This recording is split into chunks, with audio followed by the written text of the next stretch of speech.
வணக்கம் கரவல மீனவன் மக்களே. இன்றைக்கி நம்ம என்ன ஒரு வீடியோ பார்க்க போகிறோம்னா, நம்ம இன்றைக்கி பாமன்லாம் மக்களே இன்றைக்கி இருக்கோம். பாமன் விசைப்படல இன்றைக்கி எல்லாருமே கடலுக்கு போயிட்டு மீனவர்கள் இன்றைக்கி என்ன மீன் வந்திருக்கு பார்த்தீங்களா, நம்மளுக்கு எல்லா போட்டுக்குமே சராசரி 1 டன் 2 டன்னுக்கு மேலே கண்ணு நம்மளுக்கு முண்டக்கனி சாலை மீன் தான் வந்திருக்கு.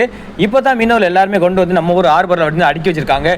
சரியான காற்று ஓரத்தில் போய் இன்றைக்கி நல்லாவே மீன் கிடச்சிருங்க. இந்த முண்டக்கனி சாலை மீன் என்ன ரேட்டுக்கு போச்சுன்னா, இன்றைக்கி 1 கிலோ வந்து 110 ரூபா விலைக்கு தான் இன்றைக்கி போயிட்டுருக்கு. ஏன்னா நம்மளுக்கு புரட்டாசி மாதம் ஆரம்பிச்சதுலேருந்து நம்மளுக்கு வந்து மீன் வளர்ந்து ரொம்ப கம்மியாக தான் போகுது. நீங்கள் மீன் வியாபாரம் பண்ணுறவங்களா இருந்தால் கண்டிப்பாக என்னோட கரவல மீனோட சேனலை வந்து கமெண்ட் பண்ணுங்கள். சப்போஸ் நீங்கள் கண்டிப்பாக வாங்க, நம்ம பாமன் துறைமுகத்தில் உங்களுக்கு தேவைப்பட்ட மீன் எடுத்து நம்ம வந்து டெலிவரி பண்ணலாம் மக்களே.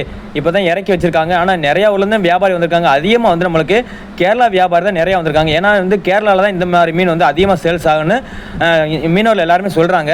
மீன் வந்து இந்த மீன் தாவு பகுதியில் தான் நம்மளுக்கு அதிகமாக கிடைக்கும். பாருங்கள் கூட்டத்தை பார்த்தீங்களா, அப்படியே திருவிழா கூட்டம் மாதிரி இருக்கு மக்களே. இந்த மாதிரி வீடியோ நீங்கள் பிடிச்சிருந்தா என்னோட கரவல மீன் சேனலை வந்து கமெண்ட் பண்ணுங்கள்.